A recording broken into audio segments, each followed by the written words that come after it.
जय श्री राम, जय श्री महाकाल। एक बहुत ही संगीन मुद्दा है ये। क्या होगा अगर इंडियंस ने अपनी एसआईपी करना बंद कर दी तो क्या होगा?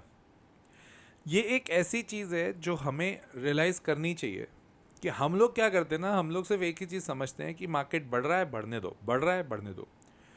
किसी ने भी 2020 के बाद में किसी ने भी अभी तक बेयर मार्केट देखा नहीं है, और बेयर मार्केट के क्या क्या रीजंस होते हैं किसी को समझ नहीं आते हैं अभी एज ऑफ नाउ, क्योंकि देखा ही नहीं है।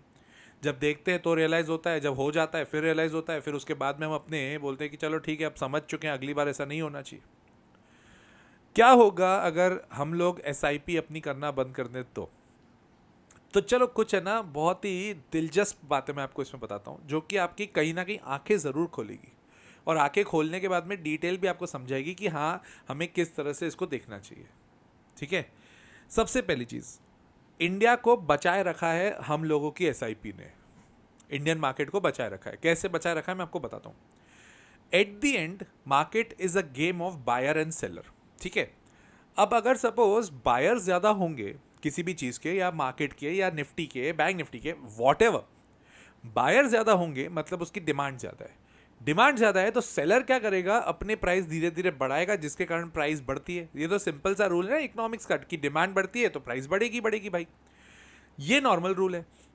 अब आप पिछले 1 डेढ़ साल से देखो तो आपको हर महीने दिखेगा कि एफ आई आईज, जो कि हमारी एक ज़माने में एक समय पर इंडियन स्टॉक मार्केट के नियर टू बहुत बड़ी मतलब महाशक्ति हुआ करती थी फंडिंग के लिए, पिछले 1.5 साल से बैक टू बैक बेच रही है। 3,60,000 करोड़ का माल बेच चुके हैं ये लोग, उतना स्टॉक अभी बेच चुके हैं, ऐसा डेटा आया है। अब तुम 2 मिनट लॉजिकली सोचो कि अगर उन्होंने अपना स्टॉक बेचा है तो ऑटोमेटिकली हुआ क्या होगा? वो तो सेलर है ना। अगर उनको बायर नहीं मिलता है तो वो अपने सेल भाव नीचे करते जाएंगे। यही हुआ। अगर सप्लाई ज्यादा बढ़ गई तो प्राइस घटेगी। यही होगा लॉजिक। कहाँ गिरा इंडियन मार्केट? बहुत तेजी से। इनफैक्ट इंडियन मार्केट में 26,300 का हाई बना है, अभी करीब 24,000 के करीब करीब चल रहा होगा। तो इन दैट सिचुएशन अभी 10% का ही हुआ। जबकि अगर एफ आई आई अगर 3,60,000 बेच दें, मतलब आप सोचो कितनी सप्लाई आई होगी। तो सप्लाई को पूरी करने के लिए, खरीदने के लिए, उन्होंने तो बेच के गा रहे हैं, खरीदने के लिए कौन है? D I S. Who is D I S? Domestic institutional investor. मतलब कौन है? Mutual funds. म्यूचुअल फंड्स के पास पैसे कहां से आ रहे हैं? हमारे यहां से। हमारे यहां से मतलब एस आई पी से। एस आई पी भरपूर चल रही है। अब ये एक बहुत ही बड़ा मुद्दा है, क्योंकि आपको एक चीज समझ में आनी चाहिए। जब शेयर्स लॉन्च होते हैं तो उसको हम बोलते हैं IPO, that is initial public offer. और जब म्यूचुअल फंड्स होते हैं तो उनको बोलते हैं NFO, new fund offer. Grow करके कंपनी है, उसने अभी मैं उनका डेटा उठा के देख रहा था, तो कुछ टाइम से जितने भी उन्होंने एनएफओ लेके आए ना, वो ओवर सब्सक्राइब हुए हैं।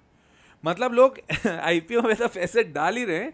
नया फंड कुछ भी आ रहा है ना मार्केट में, वो लोग उस पर भी पैसे डाल रहे हैं, और उसके ऊपर फिर एसआईपी भी चालू कर रहे हैं, लमसम भी पेमेंट कर रहे हैं। तो इसका ये समझ में आता है मतलब कि भाई साहब, हमारे यहाँ पे बहुत ज्यादा लिक्विडिटी है। मतलब जितना पैसा है ना हम लोग के पास, हम लोग इन्वेस्ट करते हैं। अब आप एक चीज खुद पे देख लो, एक बार डिटेल से समझना। आपके पास अगर बैंक अकाउंट में 1 लाख रुपए पड़े हैं, आपको पता है कि आपका बैंक है ना, आपको इंटरेस्ट देता है 2 से 2.5%, वो भी अगर दिया तो दिया, अगर एसबीआई है तो फिर तो भाई और हालत खराब। अब इतने ब्याज पे अगर तुम पैसा लेके चल रहे हो, तो हम क्या करते हैं? अरे यार मार्केट नीचे आया है, एक काम करता हूँ, म्यूचुअल फंड खरीद लेता हूँ, या शेयर्स खरीद लेता हूँ, या कुछ खरीद लेता हूँ। तो आप अपने पैसे बैंक में रख रहे हो क्या?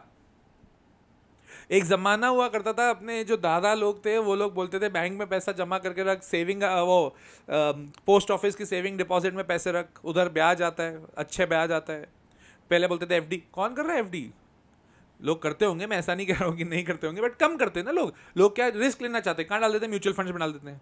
तो म्यूचुअल फंड से आपने डाल दिया तो किसके पास गया पैसा? डीआईआई के पास। और डीआईआई के पास भरपूर पैसा है, वो आज नहीं तो कल क्या करेंगे? खरीदेंगे। उनके पास पैसा रखा क्यों है? खरीदने के लिए। बेच कौन रहा है? एफ आई आई। खरीद कौन रहा है? डीआईआई। तो वहां पे बैलेंस हो गया। यही हो रहा है। और मैं आपको क्लियरली बता रहा हूं, बुल मार्केट किसी ने, मतलब बेयर मार्केट किसी ने अभी तक देखा ही नहीं 2020 के बाद। और 2020 के बाद में आप नंबर्स तो देखो, कितने लोगों के अकाउंट्स खुले हैं। मैं ये नहीं कह रहा हूं कि बेयर मार्केट आने वाला है, वो कभी भी आएगा। उसमें ना आपका रोल है ना मेरा रोल है। एट द एंड ये साइकिल होती है।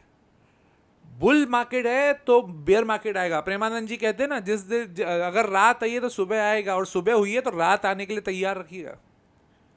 मैं डराने नहीं आया हूं, मैं आपको ये चीज़ नहीं बोलने आया हूं कि आप अपना पैसा निकाल लो, मैं सब आपको समझाने आया हूं बेयर मार्केट आएगा, अपने स्टॉप लॉसेस लगा के रखो और सीखो उस चीज़ को कि कैसे करते हैं।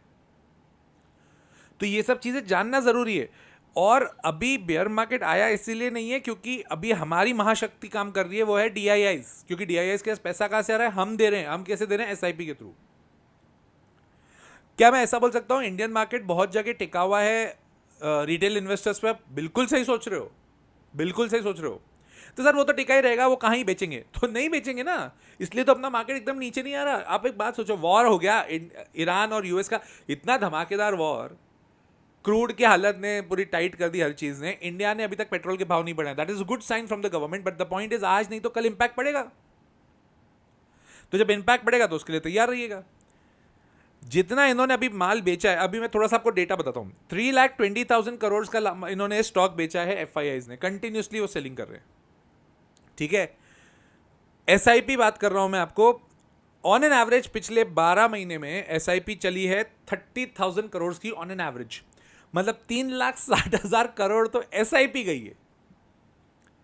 तो ये पैसा गया तो भाई सिंपल सी बात है ना, उधर वो बेच रहे हैं, हम खरीद रहे हैं, कोई दिक्कत नहीं है, हमारे पास है पैसा, वो बहुत और बढ़िया, कोई दिक्कत ही नहीं। इसके अलावा भी और अगर आप मेरा ब्रूटल तो नहीं बोलूंगा, मतलब और स्ट्रेट अगर कंटेंट देखना चाहते हैं और कंपनीज का डिटेल विश्लेषण देखना चाहते हैं तो इस वीडियो के नीचे ज्वाइन का बटन है, ज्वाइन का बटन दबा दीजिए। मैं उसमें और भी चीज़ें बताता हूँ, बहुत थोड़ी अनफिल्टर बताता हूँ। उसका एक ही रूल है, यू कमेंट आई मेक। आप कमेंट करते जाओ, मैं बनाते जाऊँगा वीडियोस, मैं उस पर वही कर रहा हूँ। तो अगर करना चाहते हो ज्वाइन तो कर लीजिएगा। नुवामा करके एक रिसर्च ऑर्गेनाइजेशन है, उन्होंने कहा है एफआईआईज को कि चाइना में इन्वेस्ट करो। अब ये ऐसा क्यों रहा है? एक ये भी तो क्वेश्चन आना चाहिए ना कि यार एफआईआईज बेच क्यों रहे इंडिया से? मोहब्बत खत्म हो गई इंडिया से? इंडिया से क्यों बेच रहे एफआईआईज यार? रीजन है, एक बहुत बड़ा रीजन एआई है, दूसरा बहुत बड़ा रीजन सेमीकंडक्टर्स है। आप एक 2 मिनट शांति से एकदम लॉजिकली सोचना, ठीक है? मत सोचना कि हम इंडियंस हैं, हम हैं, दिल से हैं, हर चीज से हैं, बट एट दिन अभी 2 मिनट लॉजिकली सोचना। इंडिया में कोई भी पैसे क्यों डालेगा? ऐसी इंडिया में क्या चीज है अगले 5 साल के लिए जो इंडिया में एक बहुत ही बड़ा इंपैक्ट क्रिएट कर देगी पूरे बिजनेस मार्केट में? सिर्फ एक ही है, हमारी पॉपुलेशन बहुत है। तो पॉपुलेशन बहुत है तो एफएमसीजी की डिमांड कभी कम होनी नहीं है, लॉजिकल बात। दूसरी चीज, क्यों इन्वेस्ट करें? जब हम जानते हैं कि फ्यूचर एआई है, जब हम जानते हैं कि फ्यूचर सेमीकंडक्टर है, हम क्या सेमीकंडक्टर पूरे के पूरे इंडिया में बना रहे हैं? पॉसिबल नहीं। अभी कहां पॉसिबल है? ताइवान में टीएसएमसी करके कंपनी है, ताइवान सेमीकंडक्टर्स मैन्युफैक्चरिंग कंपनी, वहां डालो। शाओमी, हुआई, ये दोनों सेमीकंडक्टर्स वैसे ही बनाते हैं, डालो।